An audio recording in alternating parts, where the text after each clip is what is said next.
Derechos y deberes fundamentales. Título 1 de la Constitución Española. La enumeración que contiene nuestra Constitución es quizá la más extensa del constitucionalismo histórico español.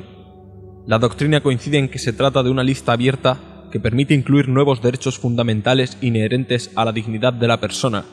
Así se interpreta el artículo 10 de la Constitución Española. Esta posible inclusión de nuevos derechos puede hacerse mediante la modificación constitucional, la interpretación jurisprudencial o mediante la suscripción de acuerdos o tratados internacionales.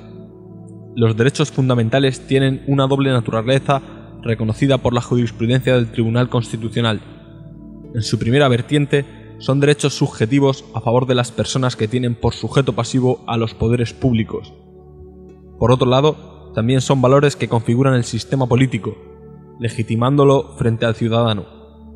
La Constitución abre el título 1 de los derechos y deberes fundamentales con el artículo 10, correspondiente a los derechos de las personas.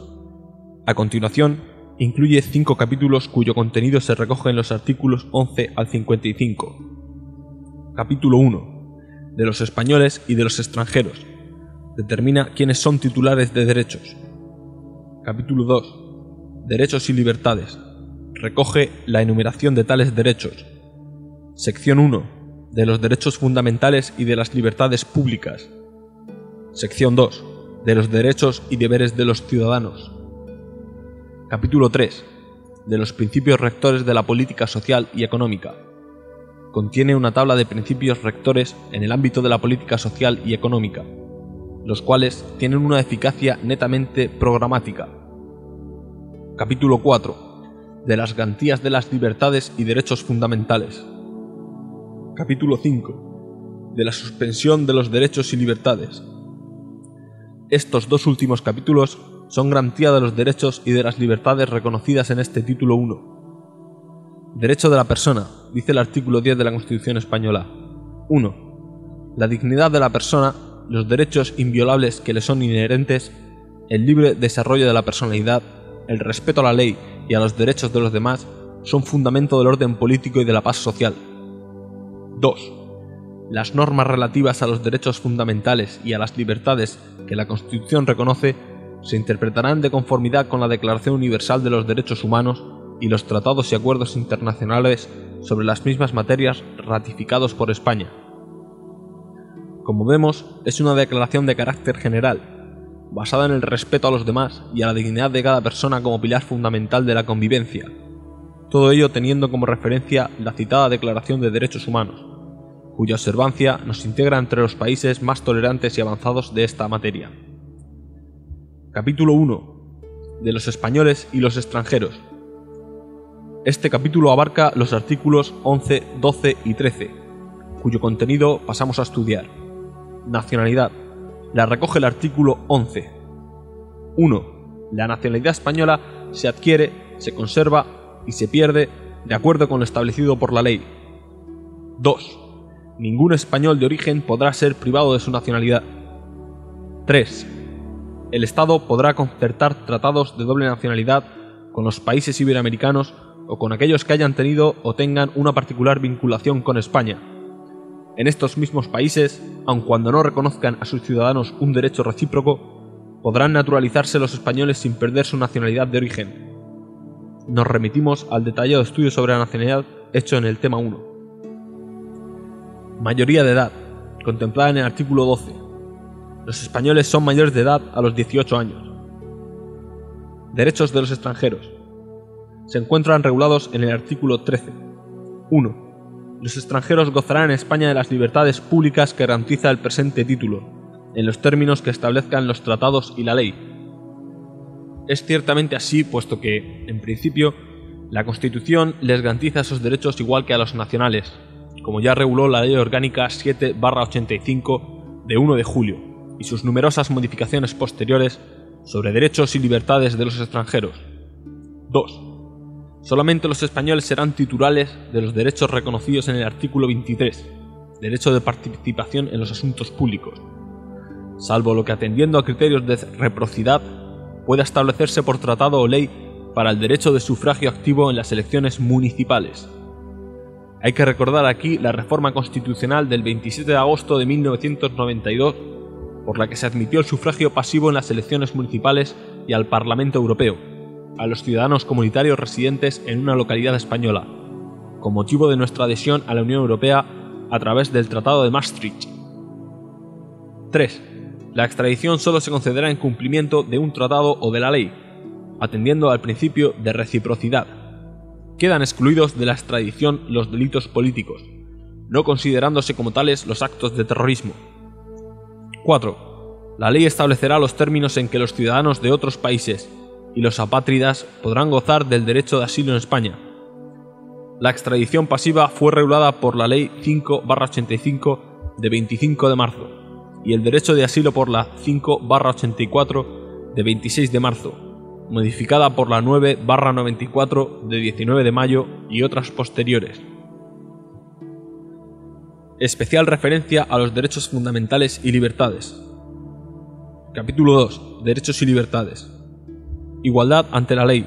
En el artículo 14 se confirma el principio de igualdad de todos los españoles ante la ley, y así, los españoles son iguales ante la ley sin que pueda prevalecer discriminación alguna por razón de nacimiento, raza, sexo, religión, opinión o cualquier otra condición o circunstancia personal o social. Sección 1 de los derechos fundamentales y de las libertades públicas.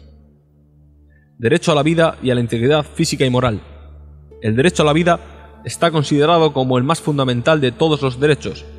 Por ello el artículo 15 dice: todos tienen derecho a la vida y a la integridad física y moral, sin que en ningún caso puedan ser sometidos a tortura ni a penas o tratos inhumanos o degradantes.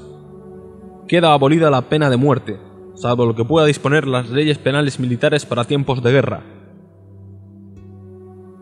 Este último caso hoy día también está abolido. Derecho a la libertad ideológica, religiosa y de culto. Este artículo 16 garantiza el principio de libertad de creencias en su triple vertiente. 1. Se garantiza la libertad ideológica, religiosa y de culto de los individuos y las comunidades sin más limitación, en sus manifestaciones, que la necesaria para el mantenimiento del orden público protegido por la ley. 2. Nadie podrá ser obligado a declarar sobre su ideología, religión o creencias. 3. Ninguna confesión tendrá carácter estatal.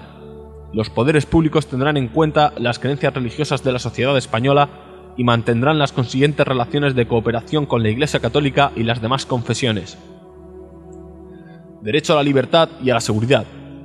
Especial importancia reviste para los miembros de las fuerzas y cuerpos de seguridad el artículo 17, que consagra el derecho a la libertad y seguridad personal, cuyo texto es: 1. Toda persona tiene derecho a la libertad y a la seguridad.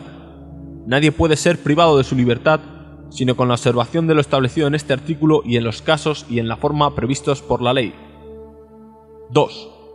La detención preventiva no podrá durar más del tiempo estrictamente necesario para la realización de las averiguaciones tendentes al esclarecimiento de los hechos, y en todo caso, en el plazo máximo de 72 horas. El detenido deberá ser puesto en libertad o a disposición de la autoridad judicial. También con ciertas matizaciones por la gravedad de la materia, la Ley Orgánica 4/1988 de 25 de mayo contra la actuación de bandas armadas y elementos terroristas añadió a la Ley de Enjuiciamiento Criminal el artículo 520 bis.1, preceptuando que podrá prolongarse la detención el tiempo necesario para los fines investigadores, hasta un límite máximo de otras 48 horas siempre que se solicite al juez, mediante comunicación motivada dentro de las primeras 48 horas de la detención y éste lo autorice en las 24 horas siguientes. Luego en estos casos la detención podrá durar como máximo 5 días. 3. Toda persona detenida debe ser informada de forma inmediata y de modo que le sea comprensible de sus derechos y de las razones de su detención, no pudiendo ser obligada a declarar. Se garantiza la asistencia de abogado al detenido en las diligencias policiales y judiciales en los términos que la ley establezca. 4. La ley regulará un procedimiento de habeas corpus para producir la inmediata puesta a disposición judicial de toda persona detenida ilegalmente. Asimismo, por ley se determinará el plazo máximo de la prisión provisional. Derecho a la intimidad y a la inviolabilidad del domicilio. Artículo 18. 1. Se garantiza el derecho al honor, a la intimidad personal y familiar y a la propia imagen. El derecho al honor protege a las personas contra las ofensas de que puedan ser objeto por parte de otras. El derecho a la intimidad consiste en poder estar apartado de la observación de los demás sin que nadie se entrometa en las cosas íntimas y personales de su vida. El derecho a la propia imagen significa que sin consentimiento del interesado nadie puede utilizar su figura. 2. El domicilio es inviolable. Ninguna entrada o registro podrá hacerse en él sin consentimiento del titular o resolución judicial, salvo en caso de flagrante delito.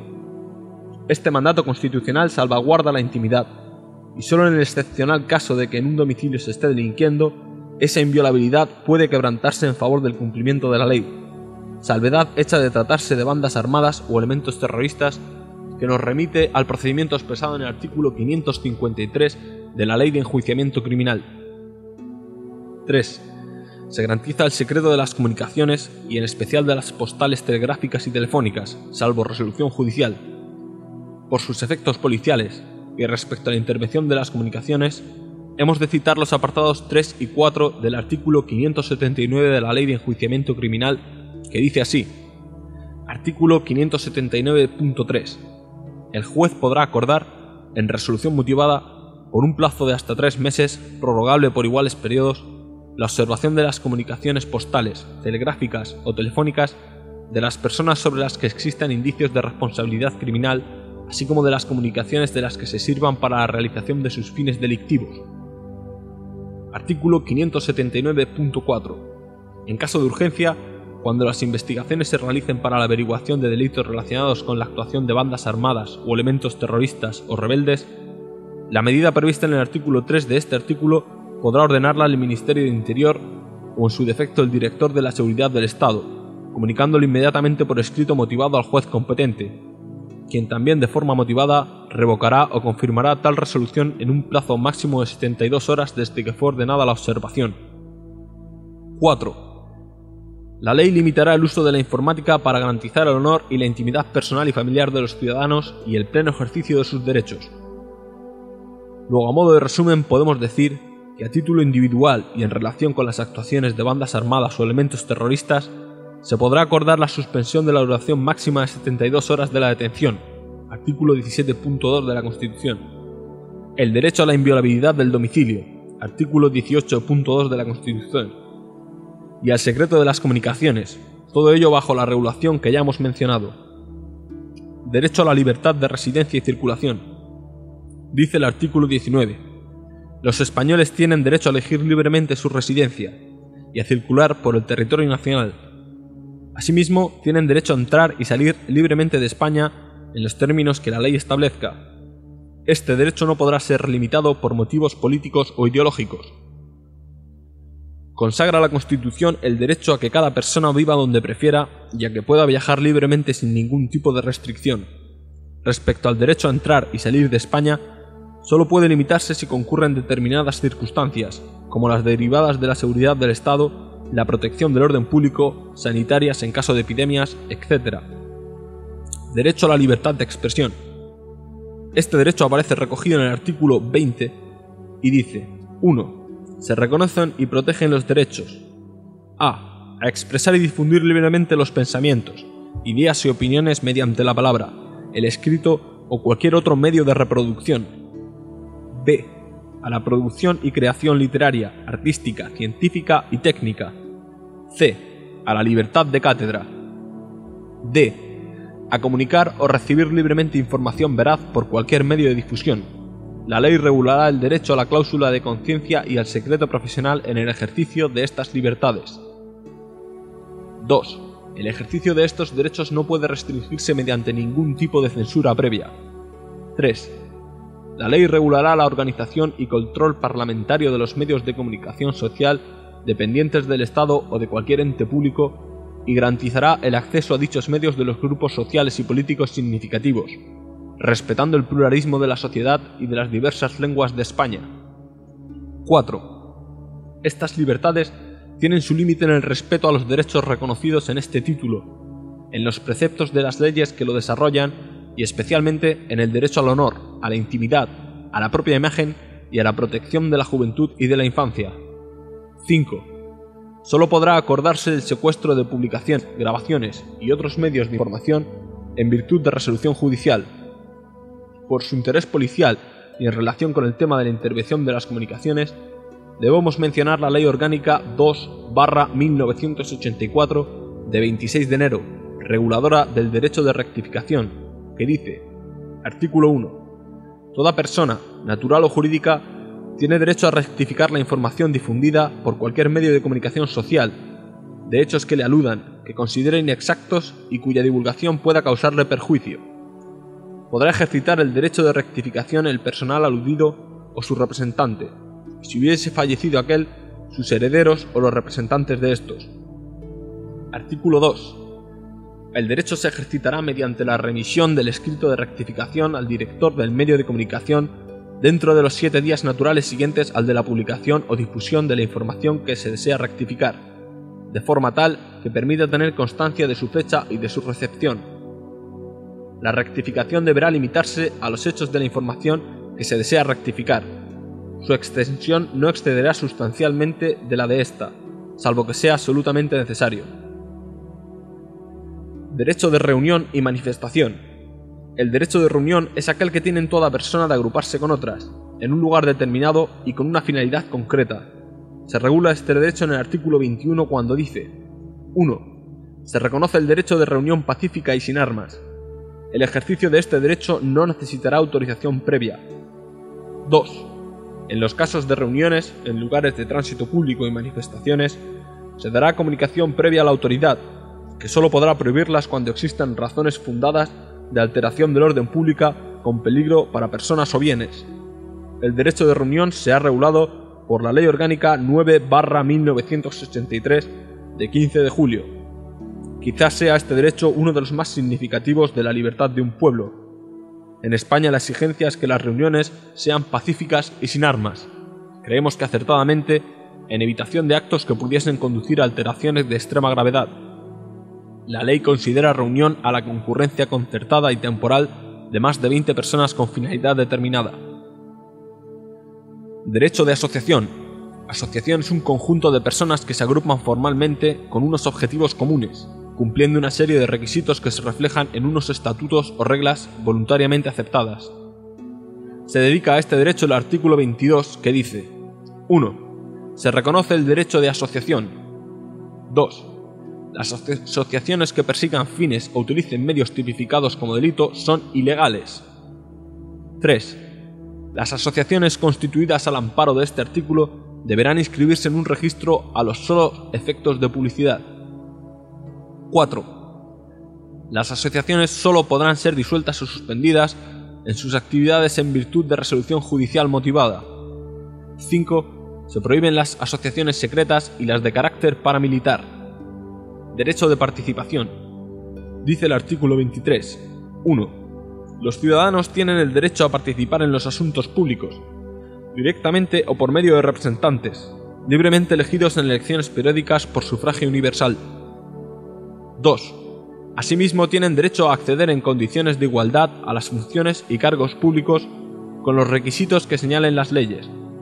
Como ya hemos comentado anteriormente, recordamos que en virtud del Tratado de Maastricht, ratificado por España y que modificó el artículo 13.2 de nuestra Constitución, el 27 de agosto de 1992, los extranjeros residentes en una localidad española pueden ejercer el derecho de participación, votar y ser votados en las elecciones municipales que se celebren en la misma.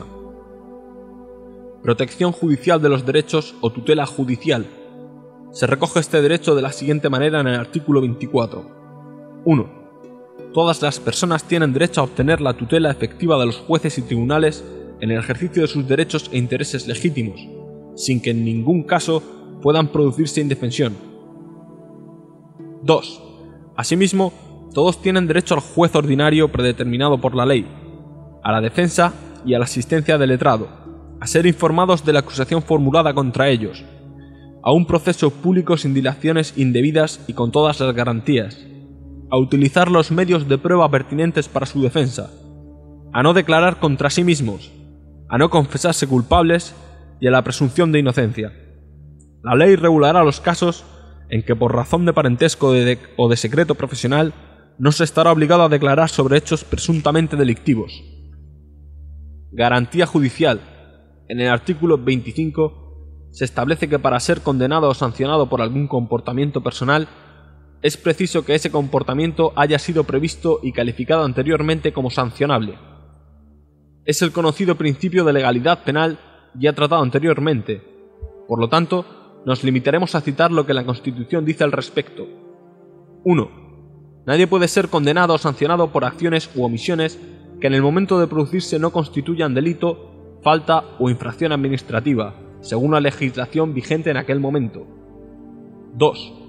Las penas privativas de libertad y las medidas de seguridad estarán orientadas hacia la reeducación y reinserción social y no podrán consistir en trabajos forzados.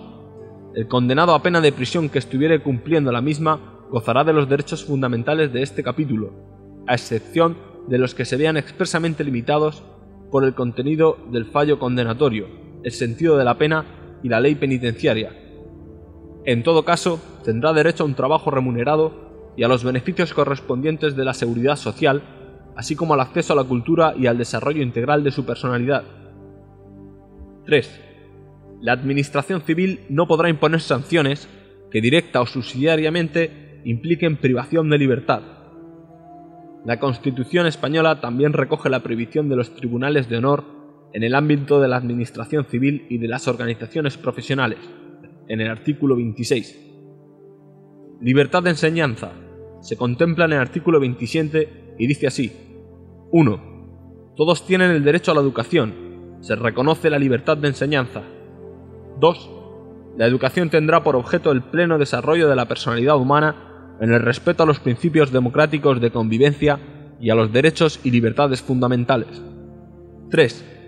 Los poderes públicos garantizan el derecho que asista a los padres para que sus hijos reciban la formación religiosa y moral que esté de acuerdo con sus propias convicciones. 4. La enseñanza básica es obligatoria y gratuita. 5. Los poderes públicos garantizan el derecho de todos a la educación, mediante una programación general de la enseñanza, con participación efectiva de todos los sectores afectados y la creación de centros docentes. 6. Se reconoce a las personas físicas y jurídicas la libertad de creación de centros docentes, dentro del respeto a los principios constitucionales. 7. Los profesores, los padres y, en su caso, los alumnos, intervendrán en el control y gestión de todos los centros sostenidos por la Administración con fondos públicos, en los términos que la ley establezca. 8. Los poderes públicos inspeccionarán y homologarán el sistema educativo para garantizar el cumplimiento de las leyes. 9. Los poderes públicos ayudarán a los centros docentes que reúnan los requisitos que la ley establezca. 10. Se reconoce la autonomía de las universidades, en los términos que la ley establezca. Libertad de sindicación y derecho de huelga. El artículo 28 dice: 1. Todos tienen derecho a sindicarse libremente. La ley podrá limitar o exceptuar el ejercicio de este derecho a las fuerzas o institutos armados o a los demás cuerpos sometidos a disciplina militar, y regulará las peculiaridades de su ejercicio para los funcionarios públicos. La libertad sindical comprende el derecho a fundar sindicatos y a afiliarse al de su elección, así como el derecho de los sindicatos a formar confederaciones y a fundar organizaciones sindicales internacionales o afiliarse a las mismas. Nadie podrá ser obligado a afiliarse a un sindicato. 2. Se reconoce el derecho a la huelga de los trabajadores para la defensa de sus intereses. La ley que regula el ejercicio de este derecho establecerá las garantías precisas para asegurar el mantenimiento de los servicios esenciales de la comunidad. El ejercicio del derecho de huelga suspende provisionalmente la relación laboral. Derecho de petición. Según el artículo 29, 1. Todos los españoles tendrán el derecho de petición individual y colectiva, por escrito, en la forma y con los efectos que determine la ley. 2. Los miembros de las fuerzas o institutos armados o de los cuerpos sometidos a disciplina militar podrán ejercer este derecho solo individualmente y con arreglo a lo dispuesto en su legislación específica. Derechos y deberes de los ciudadanos. Se encuentran recogidos en la sección 2 de los derechos y deberes de los ciudadanos del capítulo 2, Derechos y libertades, del título 1 de los derechos y deberes fundamentales. Sección 2. De los derechos y deberes de los ciudadanos. Servicio militar. Lo contempla como un derecho-deber el artículo 30, si bien es cierto que las últimas decisiones políticas nos han llevado a una supresión del servicio militar obligatorio, yendo a la formación y mantenimiento de un ejército enteramente profesional, más reducido y mejor dotado que el actual, y así se enuncia en nuestra Carta Magna. 1. Los españoles tienen el derecho y el deber de defender a España. 2. La ley fijará las obligaciones militares de los españoles y regulará, con las debidas garantías, la objeción de conciencia, así como las demás causas de exención del servicio militar obligatorio, pudiendo imponer, en su caso, una prestación social sustitutoria. 3. Podrá establecerse un servicio civil para el cumplimiento de fines de interés general. 4. Mediante la ley podrá regularse los deberes de los ciudadanos en caso de grave riesgo, catástrofe o calamidad pública. Deberes tributarios. Conforme al artículo 31, 1. Todos contribuirán al sostenimiento de los gastos públicos de acuerdo con su capacidad económica mediante un sistema tributario justo, inspirado en los principios de igualdad y progresividad que en ningún caso tendrán alcance confiscatorio. 2. El gasto público realizará una asignación equitativa de los recursos públicos y su programación y ejecución responderán a los criterios de eficiencia y economía. 3. Solo podrán establecerse prestaciones personales o patrimoniales de carácter público con arreglo a la ley. La obligación de contribuir al sostenimiento de los gastos públicos se tecnifica y moderniza con los principios de justicia, por el que los impuestos deben ser liquidados conforme a derecho y no arbitrariamente. Equidad, teniendo en cuenta las circunstancias personales del contribuyente, y de progresividad, por la que habrán de pagar proporcionalmente más los que más riqueza tengan. El gasto público ha de cumplir los objetivos de eficiencia y economía, exigiendo equipamientos públicos al servicio de pueblos, tratando así de evitar el derroche y la corrupción. Derecho del hombre y la mujer a contraer matrimonio con plena igualdad jurídica. Según el artículo 32, 1. El hombre y la mujer tienen derecho a contraer matrimonio con plena igualdad jurídica. 2. La ley regulará las formas de matrimonio, la edad y la capacidad para contraerlo, los derechos y deberes de los cónyuges, las causas de separación y disolución y sus efectos. Ya hemos comentado a lo largo del temario esta materia que ha consagrado la Constitución y el Código Civil, rechazando viejos preceptos del hombre como cabeza de familia y de estar la mujer obligada a obedecer al marido, etc. Hoy en día evidentemente fuera de lugar. Derecho a la propiedad privada y a la herencia. Según el artículo 33.1, se reconoce el derecho a la propiedad privada y a la herencia. 2. La función social de estos derechos delimitará su contenido de acuerdo con las leyes. 3. Nadie podrá ser privado de sus bienes y derechos sino por causa justificada de utilidad pública o interés social, mediante la correspondiente indemnización y de conformidad con lo dispuesto en las leyes. Es la llamada expropiación forzosa. Se abandona la concepción liberal del derecho de propiedad como algo absoluto, no sujeto a limitaciones, y así toda la riqueza del país en sus distintas formas, y sea cual fuere su titularidad, está sujeta al interés general. En cuanto a la vivienda, nuestra legislación regula la utilización del suelo también de acuerdo con los intereses generales para intentar impedir la especulación y haciendo partícipe a la comunidad de las plusvalías que genere la acción urbanística de los entes públicos. Derecho de fundación. Recogido en el artículo 34, dice: 1. Se reconoce el derecho de fundación para fines de interés general con arreglo a la ley. 2. Regirá también para las fundaciones lo dispuesto en los apartados 2 y 4 del artículo 22.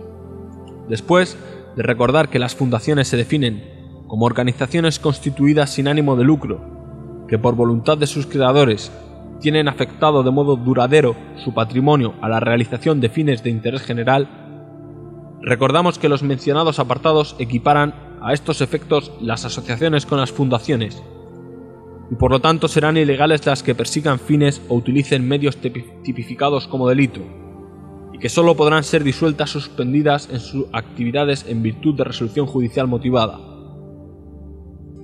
Derecho y deber al trabajo, al que se refiere el artículo 35, dice así: Punto 1. Todos los españoles tienen el deber de trabajar y el derecho al trabajo, a la libre elección de profesión u oficio, a la promoción a través del trabajo y a una remuneración suficiente para satisfacer sus necesidades y las de su familia, sin que en ningún caso puedan hacerse discriminación por razón de sexo. 2. La ley regulará un estatuto de los trabajadores. Colegios profesionales. El artículo 36 señala que la ley regulará las peculiaridades propias del régimen jurídico de los colegios profesionales y el ejercicio de las profesiones tituladas. La estructura interna y el funcionamiento de los colegios deberán ser democráticos. Derecho a la negociación colectiva. Tal y como prescribe el artículo 37, 1. La ley garantiza el derecho a la negociación colectiva laboral entre los representantes de los trabajadores y empresarios, así como la fuerza vinculante de los convenios. 2. Se reconoce el derecho de los trabajadores y empresarios a adoptar medidas de conflicto colectivo. La ley que regule el ejercicio de este derecho, sin perjuicio de las limitaciones que pueda establecer, incluirá las garantías precisas para asegurar el funcionamiento de los servicios esenciales de la comunidad. Derecho a la libertad de empresa. Regulada en el artículo 38, cuyo contenido dice: se reconoce la libertad de empresa en el marco de la economía de mercado. Los poderes públicos garantizan y protegen su ejercicio y la defensa de la productividad, de acuerdo con las exigencias de la economía general y, en su caso, de la planificación. Los principios rectores de la política social y económica. Protección social, económica y jurídica de la familia. El artículo 39 dispone que 1. Los poderes públicos aseguran la protección social, económica y jurídica de la familia. 2. Los poderes públicos aseguran, asimismo, la protección integral de los hijos, iguales estos ante la ley con independencia de su filiación, y de las madres, cualquiera que sea su estado civil. La ley posibilitará la investigación de la paternidad. 3. Los padres deberán prestar asistencia de todo orden a los hijos habidos dentro o fuera del matrimonio, durante su minoría de edad y en los demás casos en que legalmente proceda. Los niños gozarán de la protección prevista en los acuerdos internacionales que velan por sus derechos. Principios relativos al progreso social y económico. El artículo 40 expresa que 1. Los poderes públicos promoverán las condiciones favorables para el progreso social y económico y para una distribución de la renta regional y personal más equitativa, en el marco de una política de estabilidad económica. De manera especial realizarán una política orientada al pleno empleo. 2. Asimismo, los poderes públicos fomentarán una política que garantice la formación y readaptación profesionales, velarán por la seguridad e higiene en el trabajo y garantizarán el descanso necesario, mediante la limitación de la jornada laboral, las vacaciones periódicas retribuidas y la promoción de centros adecuados. Derecho a la seguridad social.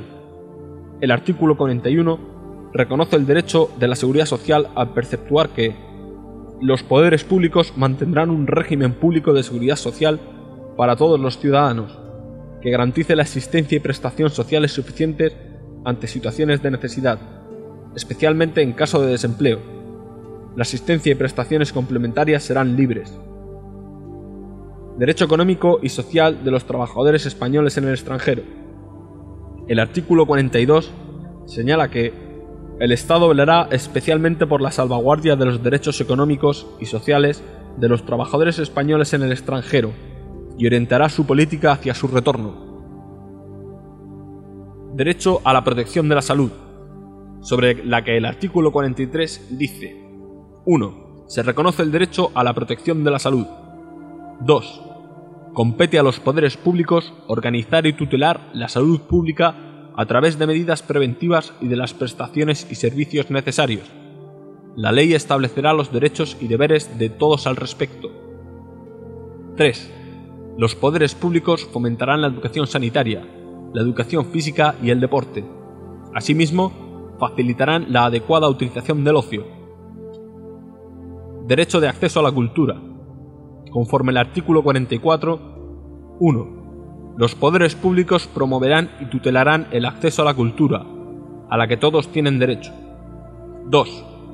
Los poderes públicos promoverán la ciencia y la investigación científica y técnica en beneficio del interés general.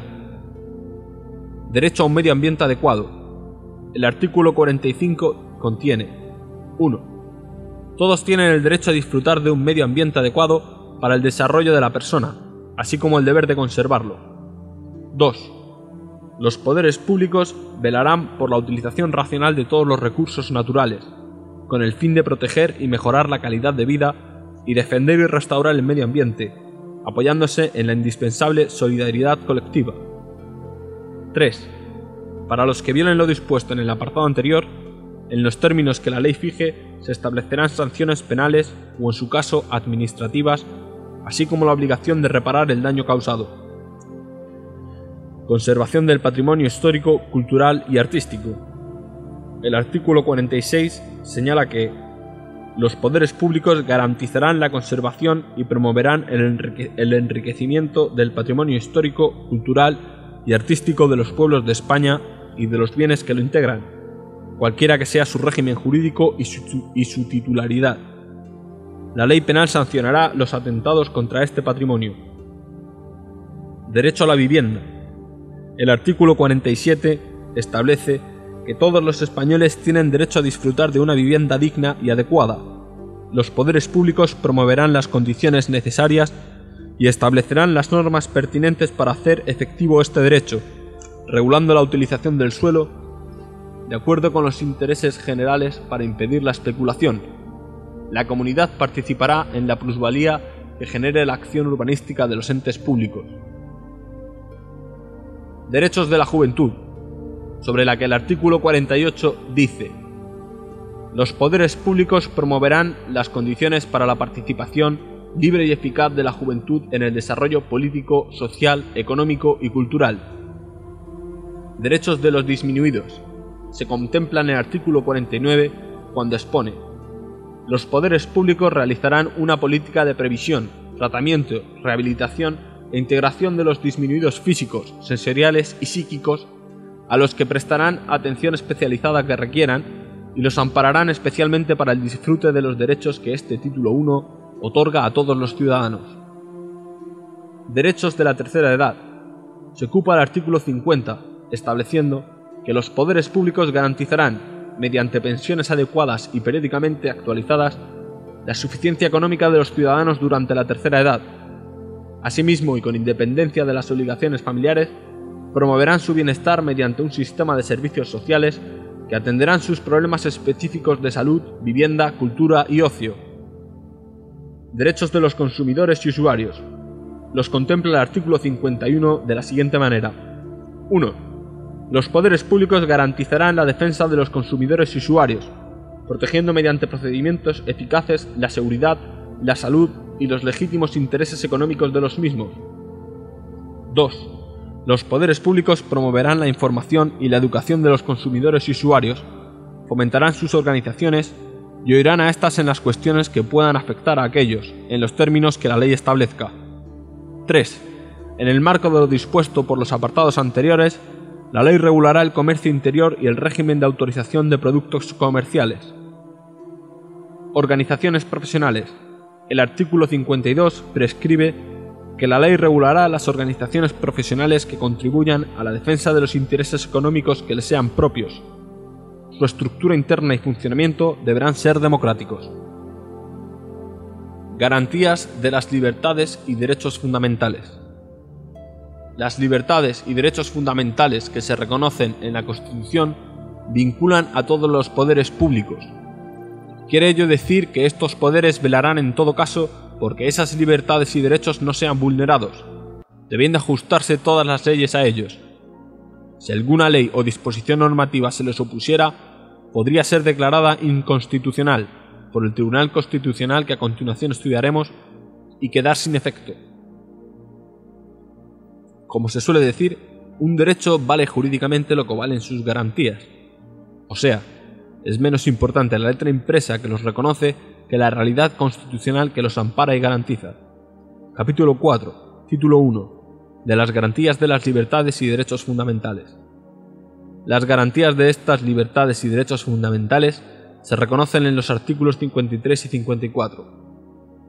Dice el artículo 53.1: los derechos y libertades reconocidos en el capítulo segundo del título primero, derechos fundamentales y libertades públicas, vinculan a todos los poderes públicos, solo por ley, que en todo caso deberán respetar su contenido esencial.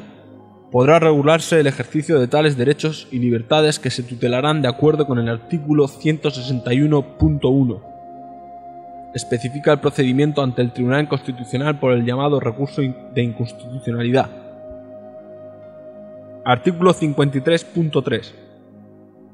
El reconocimiento, el respeto y la protección de los principios reconocidos en el capítulo tercero de los principios rectores de la política social y económica informará la legislación positiva, la práctica judicial y la actuación de los poderes públicos. Solo podrán ser alegados ante la jurisdicción ordinaria de acuerdo con lo que disponga las leyes que los desarrollen.